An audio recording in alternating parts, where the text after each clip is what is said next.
সাদ্দাত বলল, এই সময়ের মধ্যে এই ভিক্ষুক তোরে কে আসতি বলল, ভিক্ষার কি আর সময় নাই? আজরাইল আলাইহিস সালাম কানে কানে কয়, স্যার ধমক দেন না, আমি আজরাইল। সুবহানাল্লাহ, কি কয়, ধমক দেন না, আমি কিন্তু আজরাইল। এবার কি কলিজা জাগাত আছে এখন তো কয় ভাই 5টা মিনিট, কয় আমার বাপেরও ক্ষমতা নাই। সুবহানাল্লাহ, বলুন তো দেখি, কারো মৃত্যুর সময় হয়ে গেলে তাকে যদি 5 মিনিট কমায় দেওয়া হয়, বাড়ায় দেওয়া হয়, কোরআনের আয়াত ঠিক থাকবে, আল্লাহর বাণী ঠিক থাকবে? আল্লাহ তো বলছেন লিকুল্লি উম্মাতিন আজাল ইদা জাআ আজালুহুম লা ইস্তাখিরুনা সাআ ওয়া লা ইস্তাকদিমুন।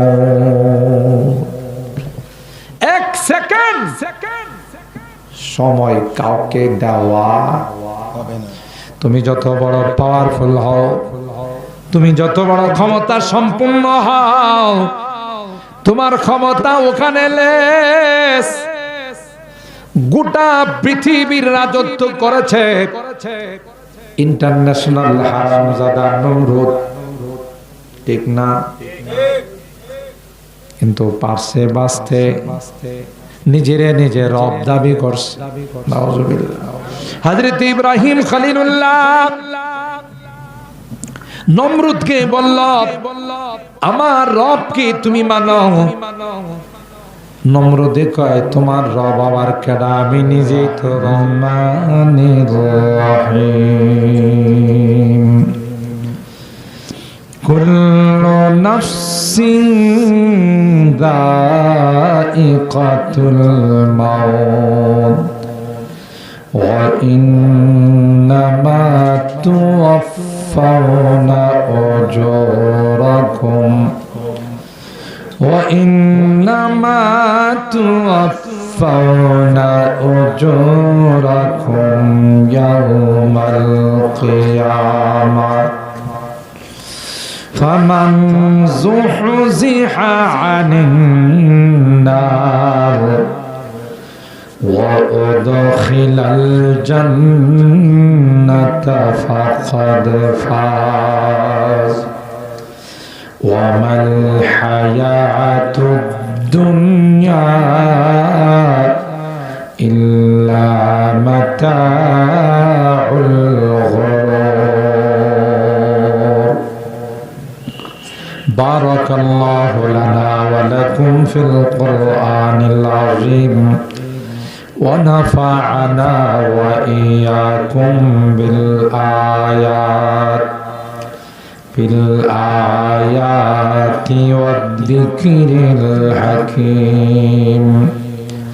صدق الله العظيم وصدق رسوله النبي الكريم ونحن على ذلك لمن الشاهدين والشاكرين والحمد لله رب العالمين. সকলে দরুদ শরীফ পড়ি। اللهم صل على محمد وعلى آل محمد كما صليت على إبراهيم وعلى آل إبراهيم إنك حميد مجيد. اللهم بارك على محمد وعلى آل محمد كما باركت على إبراهيم وعلى آل إبراهيم إنك حميد مجيد.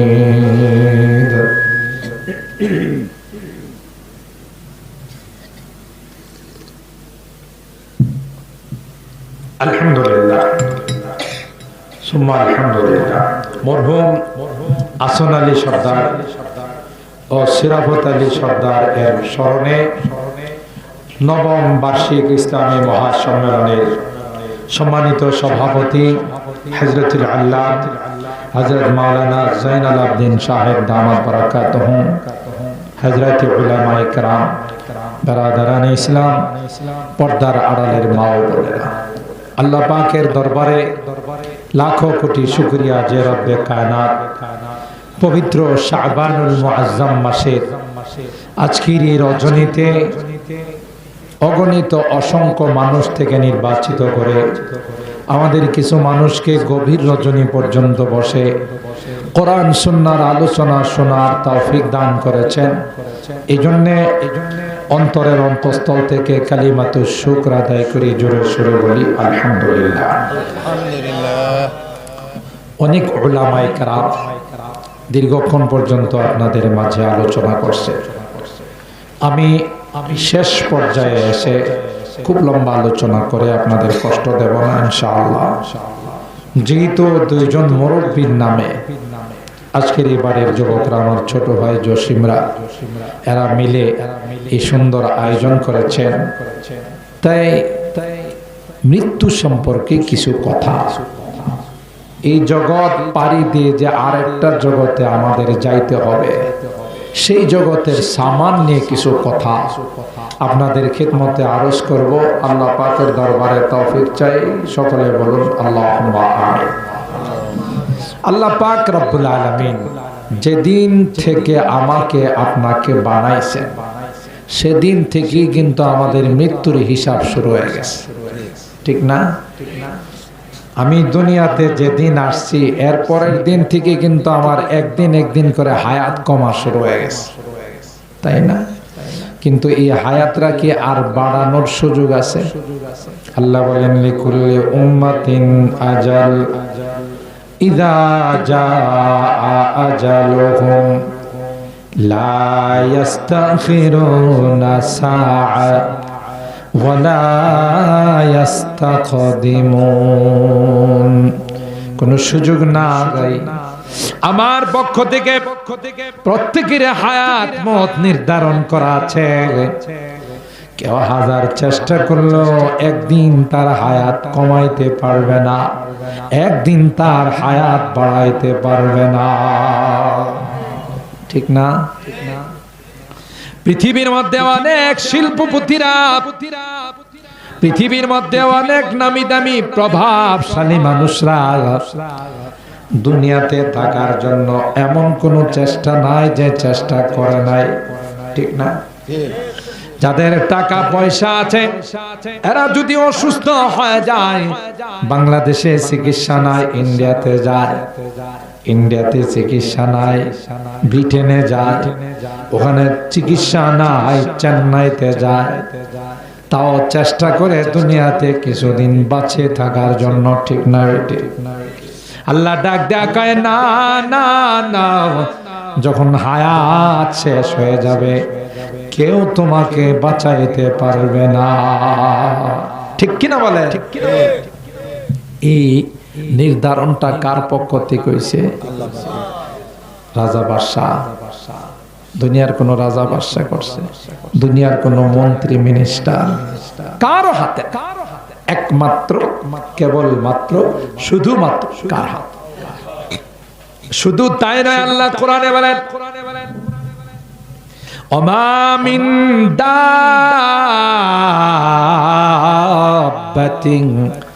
ফিল আরদি ইল্লা আলাল্লাহি রিজকুহা ওয়া ইয়ালামু মুস্তাকাররাহা ওয়া মুস্তাওদাআহা কুল্লুন ফি কিতাবিম মুবিন। আল্লাহু আকবার।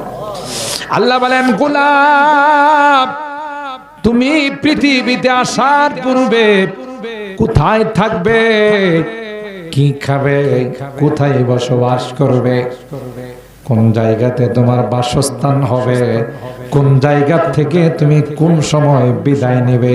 তোমার সৃষ্টির 50,000 বছর পূর্বে আমি আল্লাহ লৌহে মাহফুজে লিখে রাখছি। আচ্ছা, যে জিনিস লৌহে মাহফুজে লেখা আছে, এটা কি কেউ সরাইতে পারবে, হটাইতে পারবে? ক্ষমতা আছে কার? পৃথিবীর কারো ক্ষমতা নাই। আপনারা ঘটনা জানেন সাদ্দাদের। আল্লাহর জান্নাতে যাইব না, নিজে জান্নাত বানাইছে। নাউজুবিল্লাহ কইলেন না? কে? সাদ্দাদ। বাপরি বাপ, যা আছে সব কিছু দিয়া সাজাইছে। উদ্বোধন করতে যাইব, গেইটে আজরাইল উপস্থিত। সুবহানাল্লাহ। স্যার একটু থামেন, কথা আছে। ফকিরের বেশে, অপরিচিত মানুষের বেশে সাদ্দাদ বলল, এই সময়ের মধ্যে এই ভিক্ষুক তোরে কে আসতি বলল? ভিক্ষার কি আর সময় নাই? আজরাইল আলাইহিস সালাম কানে কানে কয়, স্যার ধমক দেন না, আমি আজরাইল। কি কয়? ধমক দেন না, আমি কিন্তু আজরাইল। এবার কি কলিজা জাগাত আছে?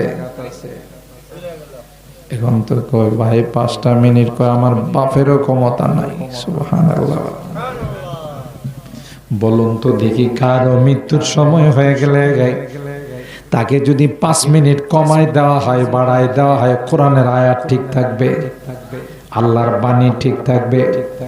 আল্লাহ তো বলছেন লিকুল্লি উম্মাতিন আজাল ইদা জাআ আজালুহুম লা ইস্তাখিরুনা সাআ ওয়া লা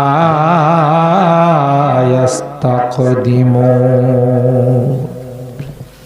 1 সেকেন্ড সময় কাউকে দেওয়া হবে না। তুমি যত বড় পাওয়ারফুল হও, তুমি যত বড় ক্ষমতা সম্পূর্ণ হও, তোমার ক্ষমতা ওখানে লেস। গোটা পৃথিবীর রাজত্ব করেছে ইন্টারন্যাশনাল হারামজাদা নমরুদ, ঠিক না? কিন্তু পারছে বাঁচতে, নিজেরে নিজে রব দাবি করছে। নাউজুবিল্লাহ। হযরত ইব্রাহিম খলিলুল্লাহ নমরুদকে বলল, আমার রবকে তুমি মানো। নমরুদে কয়, তোমার রব আবার কেডা? আমি নিজেই তো রব। আরো আস্তে নাউজুবিল্লাহ কন। হযরত ইব্রাহিম বললেন, রব্বি আল্লাযী ইউহয়ী ওয়া ইউমীত। আমার রব হলেন তিনি যিনি হায়াত আর মওতের মালিক। সুবহানাল্লাহ। এ গাদায় কয়, হায়াত আর মওত তো আমিও দিতে পারি। চিন্তা করছেন কত বড় গাদা? তুমি আবার কেমন হায়াতের মওতের মালিক? নমরুদে কয়, আমি ইচ্ছা করলে একজনকে মারতে পারি, ইচ্ছা করলে একজনকে জিন্দা রাখতে পারি। দুইটা কয়দিকে ডাইকা, একটাকে জল্লাদের হাতে তার শির উচ্ছেদ করে দিছে, আরেকটাকে বলছে যাও তুমি বেকসুর খালাস। এবার নমরুদ কয়, ইব্রাহিম খলিলুল্লাহকে দেখলা একজনকে মারলাম, আরেকজনকে জিন্দা করলাম। আচ্ছা আপনারা কম তো, হেজারে কইছে বেকসুর খালাস, এটা আগে মরা আছে? কথা কয় না। যারে কইছে বেকসুর খালাস, হে কি মরা না জিন্দা? গা দায়ে কয় হ্যাঁ বলে হ্যাঁ জিন্দা করছে। তাহলে মাথার মধ্যে গোবরও তো নাই, গোবরের মধ্যেও তো লাউ গাছ। বুঝা গেল হের মাথায় কিছু নাই। ইব্রাহিম খলিলুল্লাহ দেখলো এটা তো আস্তা গাধা, এর সাথে তর্ক কইরা লাভ নাই। ইব্রাহিম খলিলুল্লাহ বলল, আমার রব যেদিন থেকে আসমান আর জমিন বানাইছেন সেদিন থেকে সূর্যটা পূর্ব দিক থেকে উড়ায়, পশ্চিম দিকে ডুবায়, ঠিক না? শৈলপুর কি কোনোদিন দক্ষিণ দিক দিয়ে উঠছে দেখছে? কোন দিক দিয়ে উড়ে? আর ডুবে কোন দিক দিয়া? না না, আমরা কই ডুবে, হাদিসে কয় ডুবে না, সূর্যটা গিয়া আল্লাহর আরশের নিচে সিজদায় পড়ে যায়। সূর্যটা সিজদায় পড়ে আল্লাহরে কয়, আল্লাহ সারা দিন তোমার সৃষ্টির খেদমত করলাম, এখন তোমার খেদমতের জন্য উপস্থিত হয়ে গেলাম। আরো জোরে সুবহানাল্লাহ। গোটা পৃথিবীর এমন কিছু নাই যারা আল্লাহর ইবাদত করে না, আল্লাহর খেদমত করে না। মানুষ হইয়া আমরা আল্লাহকে চিনলাম না। কোরআনে আল্লাহ বলেন তোদের মতো নিমক হারাম কেউ নাই। ওয়া কালিলুম মিন ইবাদিয়াশ শাকুর, আমার বান্দাদের মধ্যে শুকরগুজার, শুকরিয়া আদায় করার বান্দা অনেক কম। আবার ওয়াকানাল ইনসানু কাফুরা, আল্লাহ কয় মানুষ তো শুকরিয়া আদায় করেও না, নিমক হারামি করে। কোনদিন একটু 19-20 হইলে ল্যাংটায় আমার গাইলে গালাস করে, ঠিক না? আপনি মনে করেন ছাদের উপরে ধান রোদ দিছে, আকাশটা কালো হয়ে গেছে, তখন কি আল্লাহর প্রশংসা করেন না গালিগালাজ করেন? কয় না। কিছু না কইলেও রাগ হয়ে আল্লাহরে কয় তুমি আর সময় পাইছিলা না। আল্লাহরে কয় তুমি আর সময় পাইছিলা, আমি ধানটা রৌদ্র দিছি, তোমার তো হিংসা কি লাগে? আমার ধানটা শুকাইলে তোমার অসুবিধা কোথায়? নাউজুবিল্লাহ জুরে কয়। হায় হায় হায়, আল্লাহ কোন জবাব দেন? মা আহাদুন আসবারা আলা আদান ইয়াসমাউহু মিনাল্লাহ ইয়াদউনা লাহুল ওয়ালাদ। এত বকাবকি করে আল্লাহরে, এত গালিগালাজ করে, আল্লাহর সঙ্গে এত শরীক করে, তারপরেও কিন্তু আল্লাহ অ্যাকশনে যায়। অ্যাকশনে গেলে গোটা পৃথিবী উলটপালট হয়। কেন? আল্লাহ সবর করে, ধৈর্য ধারণ করে। ধৈর্য ধারণ না করলে ইসরায়েলের বংশ আল্লাহ নিপাত করে দিত, ঠিক না? এরা যেভাবে অত্যাচার করতেছে আমার ফিলিস্তিনির মুসলমানদের উপর, আল্লাহর আকাশ পর্যন্ত কেঁপে ওঠে। কিন্তু আল্লাহ বলেন দেখি না এদের কপালে হেদায়েত আছে না। সুবহানাল্লাহ। ইন্নাকা লা তাহদি মান আহবাবতা ওয়ালাকিন্নাল্লাহ ইয়াহদি মান ইয়াশা। এ পয়গম্বর, আপনি ইচ্ছা করলে কাউকে হেদায়েত দিতে পারবেন না। হেদায়েতের চাবিকাঠি কার হাতে? ঠিক না? যদি হেদায়েতের চাবি মানুষের হাতে থাকতো, নূহ নবীর সন্তান কেনান কাফের হইতো না। কথা কয় না? হেদায়েতের চাবি যদি মানুষের হাতে থাকতো, তাইলে নূহ নবীর স্ত্রী জাহান্নামী হতো না। হেদায়েতের চাবি যদি মানুষের হাতে থাকতো, লূত নবীর স্ত্রী জাহান্নামী হতো না। হেদায়েতের চাবি যদি মানুষের হাতে থাকতো, আল্লাহ নবীর চাচা আবু তালেব জাহান্নামী হতো না। ঠিক না বেটি? কারণ এত সাহায্য করছে, আল্লাহ নবীকে এত সমর্থন দিছে, এত সাপোর্ট দিছে। তারিখের কিতাব খুলে দেখুন, সমস্ত মক্কার মানুষগুলো একত্রিত হইয়া আবু তালেবের কাছে আসছে, তোমার ভাতিজা মুহাম্মদকে থামাও। আমরা কিন্তু গোটা আরব বিশ্ব এক হয়ে গেছি, আমরা কিন্তু অ্যাকশনে যাব। তুমি কয়জনের মোকাবেলা করবা? বিদায় তোমার কাছে প্রস্তাব দিলাম, তোমার ভাতিজা মুহাম্মদকে থামাও। আবু তালেব আল্লাহর নবীর ডাইকে কয়, ভাতিজা এ মুহাম্মদ, আরবের মানুষ সবাই আসছিল এই প্রস্তাব নিয়া, কি দরকার, তুমি এটা বাদ দিয়ে দাও, আমরা সবাই মিলেমিশে চলি। আল্লাহর হাবিব চাচাকে ক্লিয়ারলি জানাই দিলেন, গোটা বিশ্ব যদি আমার বিরুদ্ধে চলে যায়, সবাই যদি আমার বিপক্ষ হয়ে যায়, আমার শরীরে এক ফোঁটা রক্ত থাকতে আমি আল্লাহর মিশন থেকে চুল পরিমাণ পিছু হটব না। আর জোরে বলেন আল্লাহু আকবার। তখন আবু তালেব আল্লাহর নবীকে বলেছিলেন, এ ভাতিজা,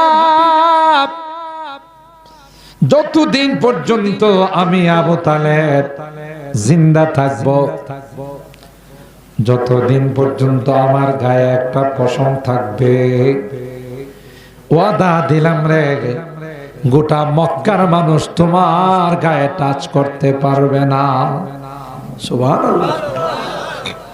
এই সময়ে, বিপদের সময়ে এমন একটা আশ্বস্তর বাণী, এমন একটা আশা দেওয়া, এটা কি চারটিখানি কথা মনে করছে, যেখানে সবাই বিরুদ্ধে। চাচা একা বলছেন, ওয়াল্লাহি লা ইয়াসিলু ইলাইকা বিজামইহিম হাত্তা উসিদা বিতুরাবি দাফিনা। আল্লাহর কসম, সবাই মিলে একত্রিত হয়ে যদি চেষ্টা করে তোমার ক্ষতি করার জন্য, বিন্দু পরিমাণ ক্ষতি করতে পারবে না। সুবহানাল্লাহ। আমি যতদিন বেঁচে আছি। আল্লাহর নবী চাচার জন্য কান্দে। চাচার মৃত্যুর সময় হয়ে গেছে, আল্লাহর নবী কানের কাছে বৈশা বৈশা কান্দে। চাচা, ইসলামের জন্য আপনার যত অবদান, পৃথিবীর সবার অবদান একত্রিত করলে আপনার অবদানের সমান হবে না। চাচা গো, আমি আপনার কানের কাছে, মুখের কাছে কান লাগায়া বসে নিলাম, জোরে বলার দরকার নাই, একটা বার শুধু আপনি আমার কানে কানে পড়ে নিল্লাহ ইলাহা ইল্লাল্লাহ মুহাম্মাদুর রাসূলুল্লাহ সাল্লাল্লাহু আলাইহি ওয়াসাল্লাম। এ চাচা, আপনি যদি একটা বার আমার কানে কানে কলমাটা পড়ে নেন, আমি ওয়াদা দিলাম গো, আমি আল্লাহর কাছে সুপারিশ করে আল্লাহর জান্নাতে নিয়ে যাব। কিতাবের মধ্যে আসে, আবু তালেব মনে মনে প্রস্তুতি নিয়েছিল, না না, ভাতিজার কলমাটা পড়ে মুসলমান হয়ে যায়।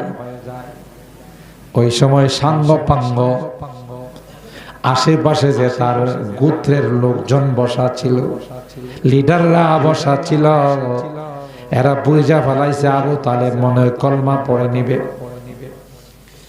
এমনি ডাক দেয়া কয়, আবু তালেব, তোমার হাব বাপ বেশি ভালো না, তুমি মনে হয় ভাতিজার কলমা পড়ে নিবে। আবু তালেব, না না, গোটা জীবন মানুষ বলবে আবু তালেব জাহান্নামের ভয়ে, আগুনের ভয়ে শেষ জীবনে বাপদাদার ধর্মের মধ্যে কালিমা লেপন করছে।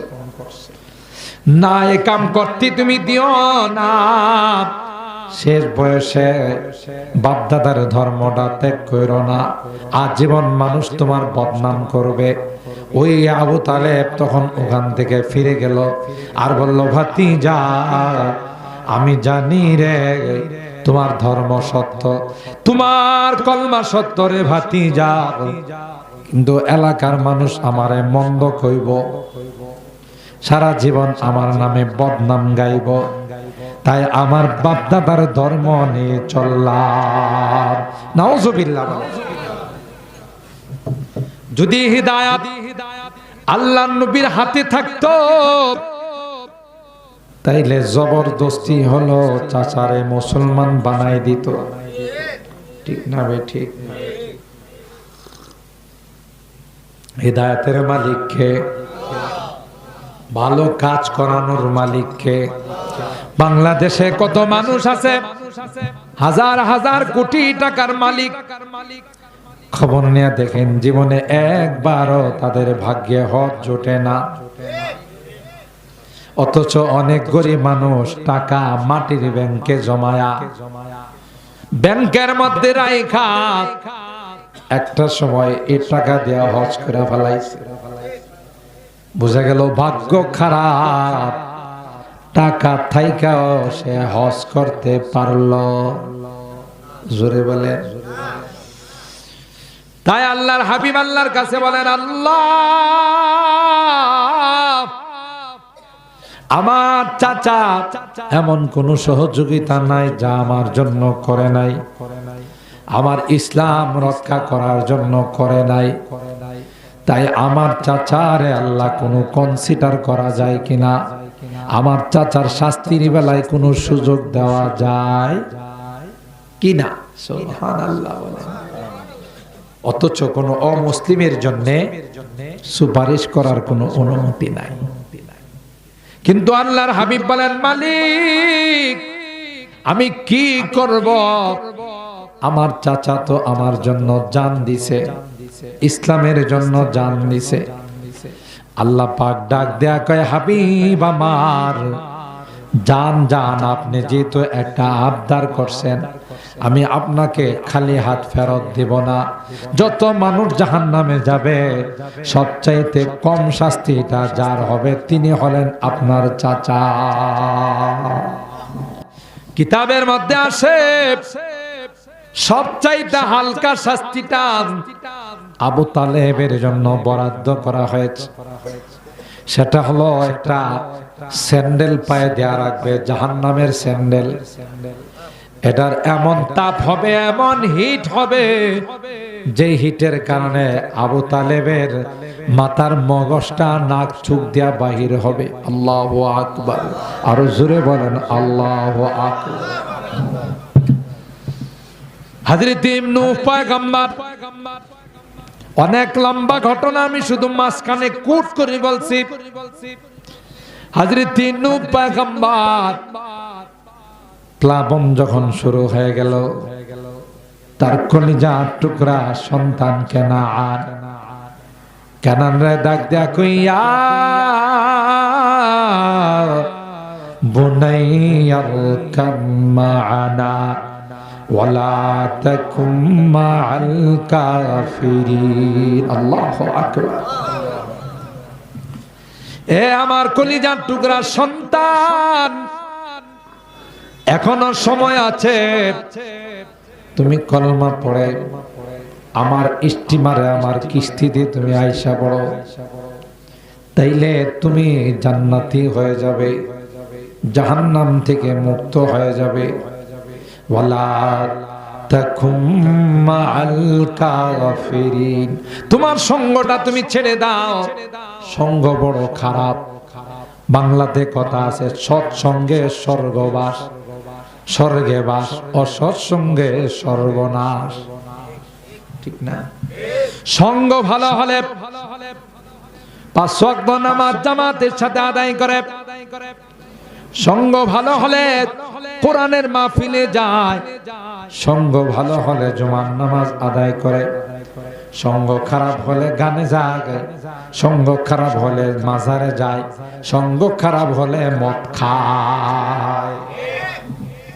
দেখেন না, আবু তালেব রেডি হয়ে গেছিল, কলমাটা পড়েনি, পারে নাই কেন? সঙ্গের কারণে। দেখছেন, এই জন্য সঙ্গের অনেক দাম আছে। কোরআনে আল্লাহ বলেন, ইয়া আইয়ুহাল্লাযীনা আমানুত্তাকুল্লাহ ওয়া কুনু মা'আস সাদিকিন। তোমরা আল্লাহকে ভয় করো, ইত্তাকুল্লাহ। তবে এটা তোমাদের অর্জন হবে না যদি ভালো মানুষের সঙ্গে না যাও। দেখছেন, দেখেন না, একটা মানুষ নামাজ নাই, রোজা নাই, মদ খায়, নেশা করে, ইয়াবা খায়, বাবা খায়, এরও যদি কোনো মতে হাতে পায়ে ধরে 3 দিন চিল্লার জন্য নেওয়া যায়, তার মধ্যে পরিবর্তন হয় না। কেন? 40টা দিন মসজিদের পরিবেশে থাকছে, ঠিক না? জামাতের সাথে তাকবীরে উলার সাথে নামাজ আদায় করছে, জিকির আজকার করছে, তালিম শুনছে, সূরা কেরাত মস্ক করছে, আল্লাহর ঘরের সঙ্গ। আসলে পরে দেখা যায় দাঁড়িয়ে দুড়িয়ে নামাজে একজন আল্লাহর ওলি। অথচ এই লোকটা মদ খাইতো, কি খাইতো? এই লোকটা সন্ত্রাসী করত, এই লোকটা গাঞ্জা খাইতো, ইয়াবা খাইতো, কিন্তু সঙ্গের কারণে এখন একজন আল্লাহর ওলি। সুবহানাল্লাহ।